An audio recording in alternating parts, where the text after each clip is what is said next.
கேரளால இருந்து அரபு நாடுகளுக்கு வணிக தொடர்பு இருந்தது.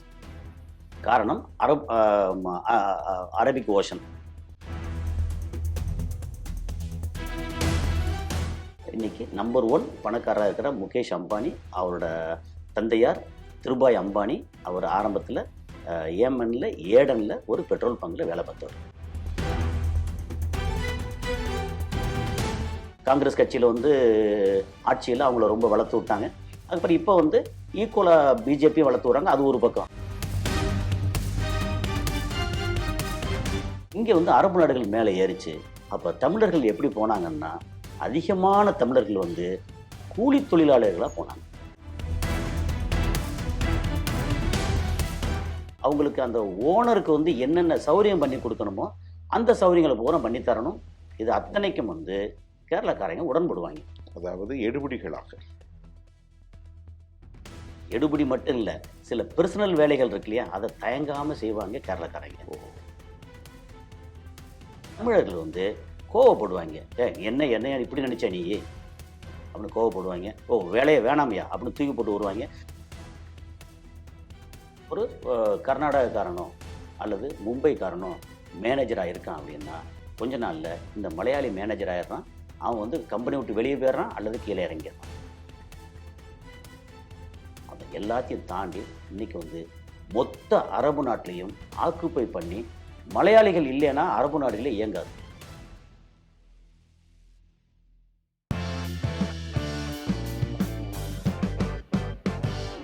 உலகத் தமிழர்கள் அனைவரையும் சர்வதேசத்தின் சமகால நிகழ்வுகளுக்காக நான் வரவேற்கிறேன்.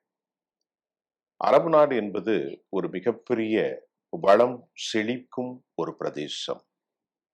அது பாலைவனத்தின் தடாகம் என்று சொல்லலாம். தடாகம் ஏது பாலைவனத்தில்? ஆம், பெட்ரோல் கிணறுகளால் வழிந்து ஓடும் செழிப்பான ஒரு பிரதேசம்.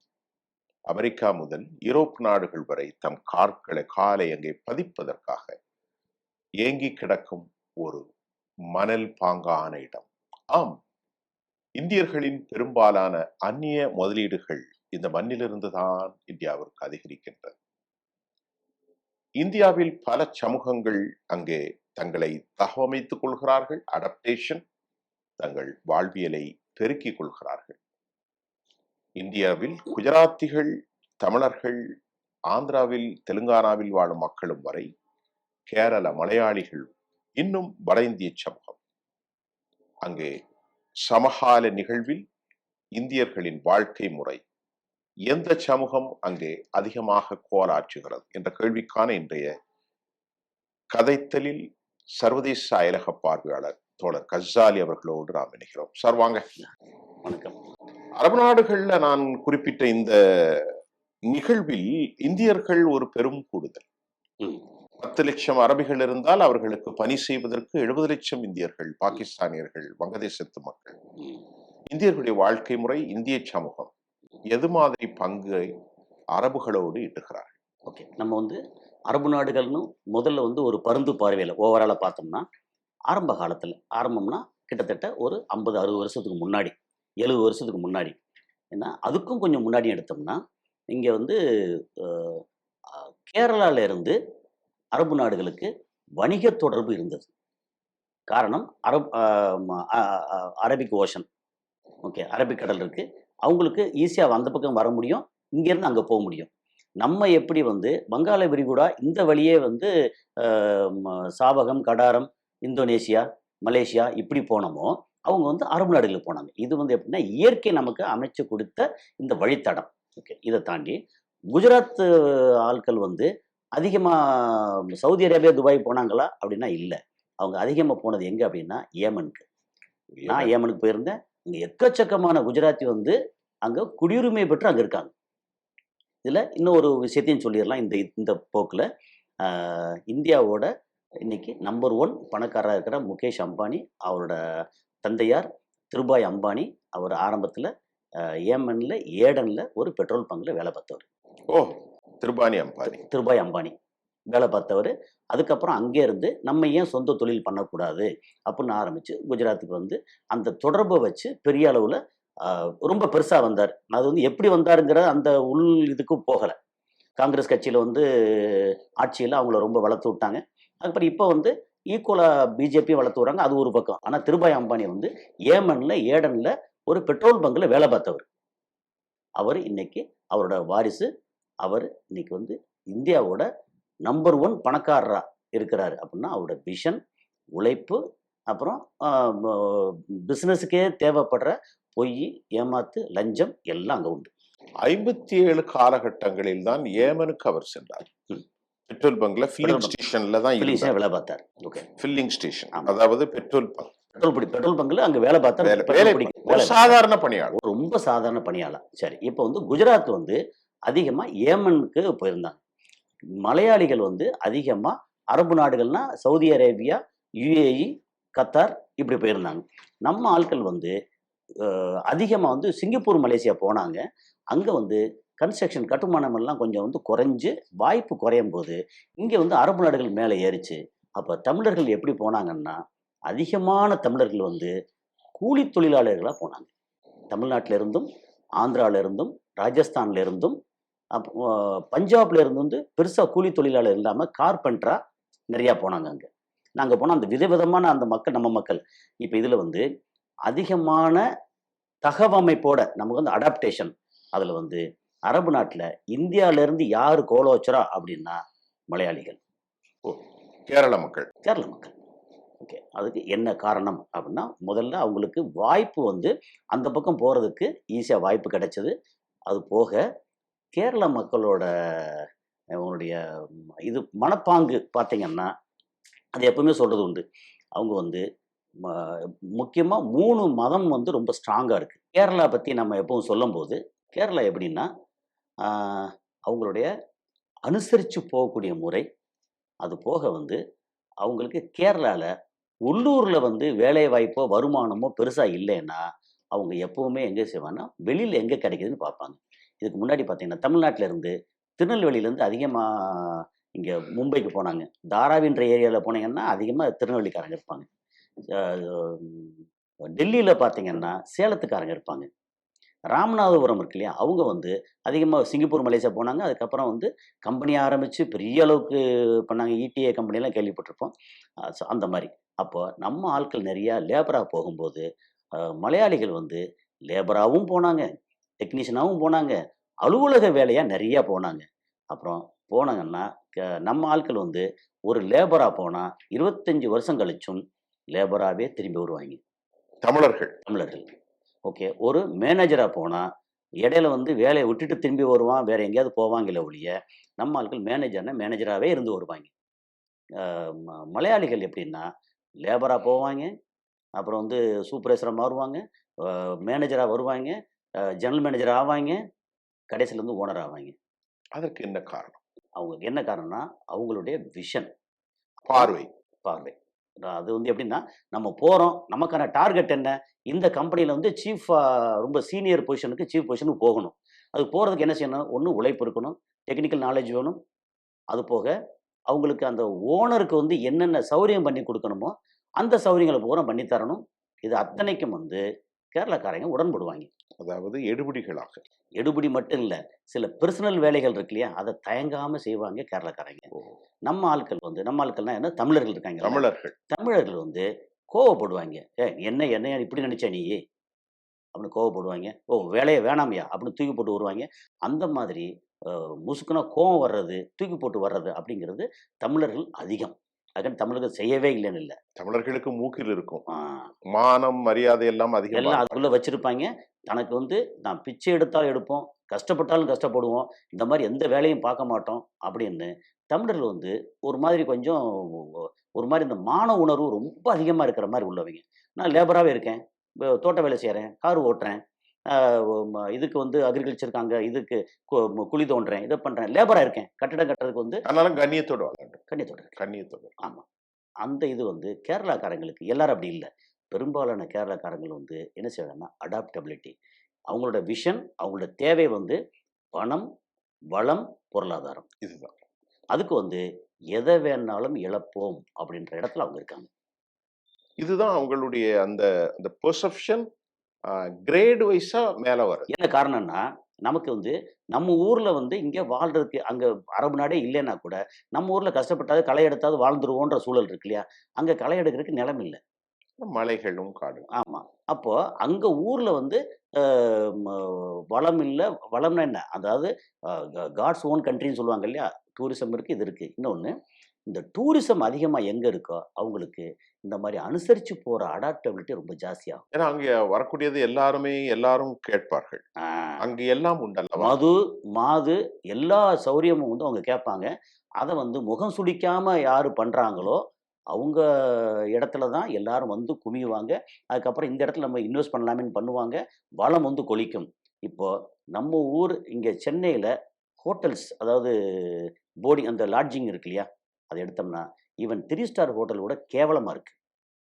தமிழ்நாட்டுல. பயங்கர மோசமா இருக்கு. போனா ஒரு சர்வீஸ் இல்ல, ஒண்ணும் இல்ல. சமீபத்தில மதுரை போயிருந்தேன். மாட்டுத்தாவணிக்கு எதிர்த்த மாரி வந்து 2, 3 ஹோட்டல். அங்க போனா ஒரு சர்வீஸ் இல்ல. ஒண்ணும் இல்ல. ஆனா ரேட் மட்டும் பெருசா வச்சிருக்காய்ங்க. கேட்டா ஆள் இல்ல, இது இல்ல. இது வேணா உங்களுக்கு டீ வேணுமா? கீழ இறங்கி போய் குடிங்க. அது என்ன ஒரு ஸ்டார் ஹோட்டல். அதுதான் 3 ஸ்டார் ஹோட்டல். அந்த மாரி. அதே 3 ஸ்டார் ஹோட்டல் இல்ல. வெறும் ஸ்டாரே இல்லாத ஹோட்டல் கேரளாவுக்கு போனீங்கன்னா, எந்த சாரே? எந்த வேணும்? குறைச்சு இரு சாரே. இது அப்படியே கொஞ்சம் தப்பி தவறி ஒரு 10 நிமிஷம் லேட் ஆச்சுன்னா, சாரே அ கொஞ்சம் லேட் ஆயிருச்சு, இப்படி ஆச்சு. அப்படின்னு நாங்க வந்து பணிவிடை ஸோ செய்றது இல்ல. That's so call good hospitalisation. Hospitalisation. அது வந்து ஏன்னா, அவங்களுக்கு வந்து ரத்தத்திலே ஊறுனது என்னன்னா, அது வந்து tourism country. Oh! Tourism mind oriented. ஆமா. ஸ்ரீலங்கா ஆட்கள் அப்படித்தான் இருப்பாய்ங்க. ஸ்ரீலங்கால இது சம்மந்தப்பட்ட நான் வந்து ஸ்ரீலங்கா தமிழ், அ அ சிங்கள. சிங்களர்ன்னு நான் பிரிச்சு பேசல. ஸ்ரீலங்கா அதிகமா டூரிசம் வந்த இடம். அவங்களுக்கும் இந்த அடாப்டபிலிட்டி ரொம்ப ஜாஸ்தி இருக்கும். ஆனா, நம்ம ஊர் எடுத்தோம்னா கேரளா. கேரளா வந்து என்ன பண்ணுவாங்கன்னா, ரொம்ப கன்னிங்.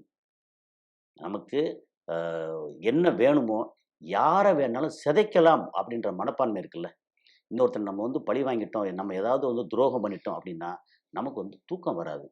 எப்பயாவது யோசிச்சோம்னா, இது நல்ல குடும்பம், இப்படி பாழ்படுத்திட்டோமே அப்படின்னு நமக்கு வந்து ரொம்ப அப்பப்போ யோசனை வரும். ஸோ தமிழர்களுக்கு இயற்கையாக அப்படி இருக்கு. இருக்கு. அது என்னன்னா வழி வழியா வர்றது. இப்ப கரண்ட்ல தமிழர்கள் வந்து கொஞ்சம் மாறியிருக்காங்க, தெரிஞ்சிருக்காங்க. ஆனா நிறைய தமிழர்கள் நான் வந்து பார்த்த வகையில, இந்த ஒரு உணர்வுனால தான் லேபராவே கடைசி வரைக்கும் இருப்பான். அந்த மாரி. மலையாளி அப்படி இல்ல. இன்னொன்னு, அங்க வந்து ஒரு மலையாளி ஒரு கம்பெனியில ஒரு டீ பாயா போவான். ஆனா என்ன படிச்சிருப்பான்னா, கிராஜுவேட்டா இருப்பான். நமக்கு வந்து இங்க கிராஜுவேட்டா படிச்சிருக்கான்னா, அந்த கிராஜுவேஷனுக்கு ஏத்த மாரி உதாரணத்துக்கு பிஎஸ்சி கெமிஸ்ட்ரி படிச்சிருக்கோம். பிஏ எக்கனாமிக்ஸ் படிச்சிருக்கோம். அங்க போனா வந்து அதுக்கு ஏத்த மாரி வேலை இல்ல. ஏன்னா மெயினா கன்ஸ்ட்ரக்ஷன் தான் அங்க. அங்க போம்போது ஆஃபீஸ்ல வந்து ஆஃபீஸ் பாயா வேலைக்கு வர்றியா? அப்படின்னு கேட்டா, அ நான் எப்படி நான் வந்து கிராஜுவேட். நான் எப்படி இன்னொருத்தனுக்கு டீ போட்டு தர முடியுமா? அப்படின்னு நம்ம வந்து போமாட்டோம். ஸோ மலையாளிகள் அப்படி அப்படி பார்ப்பதில்ல. இல்ல. அவன் வந்து எம்எஸ்சி படிச்சாலும், எம்எஸ்சி, எம்ஃபில் படிச்சாலும் எம்ஃபில் படிச்சா நேரா போயிட்டு, அ இந்த மாரி டீ போடணும். "ஓ! நோ ப்ராப்ளம் சாரே" அப்படின்னு. உங்களுக்கு எந்த மாரி டீல வந்து இப்படி வேணுமா? கட்டன் சாயா வேணுமா? இல்ல பிளாக் காஃபி வேணுமா? இப்படி வேணுமா? காவா வேணுமா? அப்படின்னு கேட்டு, அழகா டீ போட்டு, அதுக்கப்புறம் மேனேஜர்ட்ட வந்து கொஞ்சம் கொஞ்சமா போயிட்டு அடுத்து ஒரு 6 மாசத்துல மேனேஜருக்கு பிஏவாயிருவான். அப்புறம் ஜிஎம்க்கு அப்படி அந்த மாரி மேல போயிட்டு, அதுக்கப்புறம் போம்போது, சாரே என்னோட அனியத்தி இவட உண்டு அப்படின்னு, அ கொழுந்தியா அப்படின்னு கூட்டு வந்து அங்க அறிமுகப்படுத்தி ஏதாவது ஒரு சின்னதா ஒரு வேலை குடுக்குங்க. பார்த்தா அழகா இருக்கும். நல்லா ட்ரெஸ் பண்ணியிருக்கும்.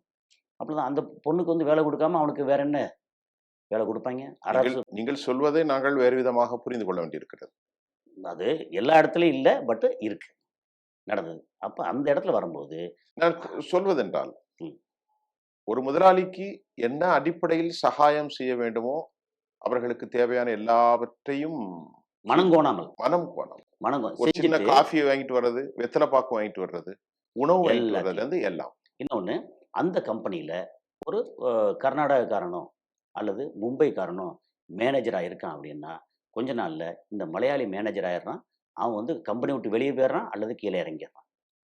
அந்த இடத்த இவங்க ஆக்குபை ஆக்குபை பண்ணிறாங்க. பண்றாங்க. அதுக்கு ஒரு உதாரணம் வந்து ஏற்கனவே நான் சொல்லியிருக்கேன். என்னன்னா, ஆ இங்க ராசல் கைமால அ ஆர்ஏகே அ சிமெண்ட்ஸ்ன்னு ஒரு கம்பெனி. ராசல் கைமா சிமெண்ட்ஸ். ஏன்னா அங்க வந்து மலை இந்த மாரி மெட்டமார்பிக் ராக் அந்த மலை பகுதி ரொம்ப ஜாஸ்தி. அங்க வந்து நெறைய சிமெண்ட் ஃபேக்டரி இருக்கு.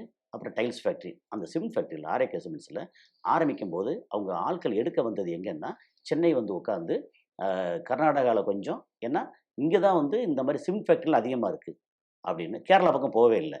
கர்நாடகா, ஆந்திரா, தமிழ் அதுல வந்து மொத்தம் வந்து ஒரு 300 சொச்சம் பேர் மொத்தம். அதில் 200க்கு மேலே தமிழர்கள், 100க்கு பக்கம் வந்து ஆந்திரா மக்கள், தெலுங்கு பீப்புள், அப்புறம் ஒரு 50 பக்கம் வந்து கர்நாடகா. கேரளா வந்து ஒரே ஒரு ஆள் மேனேஜருக்கு டீ போட்டு கொடுக்குற ஆள். ராசல் கேமா சிமெண்ட் ஃபேக்ட்ரி. ஆமாம். ஏன்னா அந்த சிமெண்ட் ஃபேக்ட்ரிக்கு முன்னாடி வந்து நான் ஃபவுண்டைன் பண்ணி கொடுத்தேன். எனக்கு தெரியும், அங்கே உள்ளே போனதுனால, ரெகுலராக அங்கே பேசுனால அந்த டீட்டெயில் எனக்கு தெரியும். என்ன நடந்ததுன்னா, ஒரு 15 வருஷம் கழித்து பார்த்தா அங்கே வந்து 350 பேரில் வந்து 300 பேர் மலையாளி. 15 வருஷத்துக்கு முன்னாடி இப்படி தமிழர்களாக ஆரம்பிக்கும் போது மெஜாரிட்டி தமிழர்கள், அப்புறம் அடுத்தது தெலுங்கு, அடுத்து கொஞ்சம் கன்னடா.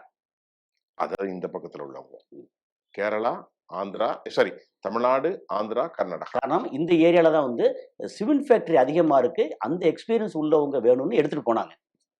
ஆனால் இதில் என்னென்னா, அவங்க வந்து ஆக்குபை பண்ணுறாங்க, சும்மா இல்லை. அவங்களுக்கு அந்த சிமெண்ட் ஃபேக்ட்ரி உற்பத்தி பண்ணுறதுக்கு என்னென்ன நாலேஜ் வேணுமோ அத்தனை அங்கே கற்றுக்கிட்டாங்க. லாங்குவேஜ் பேசுனாங்க, அரபிக் அப்படி பேசுவாங்க. லோக்கல் அரபியோடு இந்த லாங்குவேஜ் நல்லா பேசுவாங்க. யாரு? கேரளாக்காரங்க, மலையாளி. லாங்குவேஜை வேற லாங்குவேஜை வந்து கற்றுக்கிறதுல ரொம்ப பெரிய ஆட்கள். எல்லா மொழிகளையும் எல்லா மொழியும் உடனே அப்படி கற்றுக்குவாங்க. நான் ஒருத்தர் பார்க்குறேன், ஜெர்மன் மொழியில் அசால்ட்டாக பேசுகிறான். கேட்டால் நான் ஜெர்மன் இங்கே வருவாங்க, அதனால ஜெர்மன் லாங்குவேஜ் கற்றுக்கிட்டேன். ஸோ லாங்குவேஜ் கற்றுக்கிறது இல்லை. ஆனால் அதுக்காக அங்கே பார்த்தா எனக்கு வந்து ஹிந்தி வேணும் அப்படிலாம் யோசிக்க மாட்டாங்க. ஹிந்தியும் தப்பு தப்பாக பேசுவான், இங்கிலீஷும் தப்பு தப்பாக பேசுவான். ஆனாலும் எல்லா லாங்குவேஜையுமே வந்து அனுசரித்து பேசி எங்கே போனாலும் இதில் தப்புங்கிறதுல கம்யூனிகேஷன் புரிஞ்சிருச்சு. போதும். இப்போ நாங்க தமிழ் பேசுறோம், அதுல தப்புனா நம்ம கவலைப்படணும். ஆமா. இங்கிலீஷ்ல நீங்க தப்புனா கம்யூனிகேட் பண்றீங்க, என்ன பண்ணீங்க? ஒன்றும் கிடையாது. அங்கே பாகிஸ்தானி வேலைக்கு வருவான். அங்கே வந்து நம்ம இதில் அந்த மாதிரி லேண்ட்ஸ்கேப், இந்த மாதிரி இரிகேஷன் பைப் லைன் தோணும் அப்படின்னா, come you this metre okay pipe 1 inch 5 metre cut 2 metre cut. அவனுக்கு புரிஞ்சு கம்யூனிகேஷன் ஆயிடுச்சு. கம்யூனிகேட் பண்றது. ஆமா. நமக்கு அந்த டைம்ல அவனுக்கு உருது, ஹிந்தி தெரியாதுன்னு வச்சுக்கலேன். ஹிந்தியில் பேசுகிறா இருந்தால் இத்தனை தூரமே கடாக்காரோ அப்படின்னு சொல்லி பேசுவாங்க. அது நமக்கு தெரியாத போது கம் அப்படின்னு பேசினா அவன் வந்து அப்படியே பார்த்து ஓகே அப்படின்மா. அப்போ அந்த கம்யூனிகேஷன் டூல் வந்து அவங்க ஸ்ட்ராங். அந்த எல்லாத்தையும் தாண்டி இன்னைக்கு வந்து மொத்த அரபு நாட்டிலையும் ஆக்குப்பை பண்ணி மலையாளிகள் இல்லைன்னா அரபு நாடுகளே இயங்காது. அந்த அளவுக்கு இருக்காங்க. அதில் வெறுமனே அவங்கள தவறாக மட்டும் சித்தரிக்கிறது இல்லை, அவங்களோட உழைப்பு, அப்புறம் அறிவு, அப்புறம் கற்றுக்கக்கூடிய அவங்க எந்த ஒரு விஷயத்தையும் டெக்னிக்கலாகவும் கற்றுக்கக்கூடிய வேகம், ஸ்கில் பேஸ்ட் டெவலப்மெண்ட், பெரிய டெவலப்மெண்ட், அறிவுபூர்வமாக வளர்வது. என்னன்னா நம்பிக்கைக்கு உரியவர்கள் அல்ல. நம்ம வந்து அவங்கள கூப்பிட்டு சேர்ந்து ஒரு பிஸ்னஸ் பண்ணுவோம் அப்படின்னா கொஞ்ச நாள் நம்மளை வெளியேற்றிடுவாங்க, அவங்க வந்து பெரிய ஆளாக இருப்பாங்க. நம்பிக்கையை காப்பாற்றுற ஆட்கள் இல்லை. துரோகம் பண்ணிட்டோமா அப்படின்னா வந்து ஐயோ இப்படி துரோகம் பண்ணிட்டோமே அப்படின்னு மனசாட்சிக்கு பயந்தவர்கள் அல்ல. சரி, இன்றைக்கு நம்ம பேசணும் இந்த விஷயத்துல வெறுப்பரசியல் அப்படின்ட்டு எடுக்க முடியாது. திரு கசாலி, உங்களுடைய அனுபவத்தை ஒட்டுமொத்தமாக சொல்கிறீர்கள். ஒரு மலையாளி எப்படி வாழ்கிறார், தமிழர், கன்னடர், தெலுங்கர், குஜராத்தி எப்படி இருந்தார், திருபானி அம்பானி எப்படி இருந்தது, அரபு சமூகத்தில் எது மாதிரி எல்லாம் வாழ்க்கை முறை இருந்தது. ஒரு 20 நிமிஷம் நம்ம கதைச்சிருக்கிறோம். எல்லாம் நிறைய பேச போறோம், நிறைய பேச வேண்டியிருக்கு. இந்த நிகழ்ச்சியில வந்து கலந்துகிட்டதற்கு அடுத்த அமர்வு வரையும் நான் உங்களை எதிர்பார்த்து காத்திருக்கிறேன். நன்றி.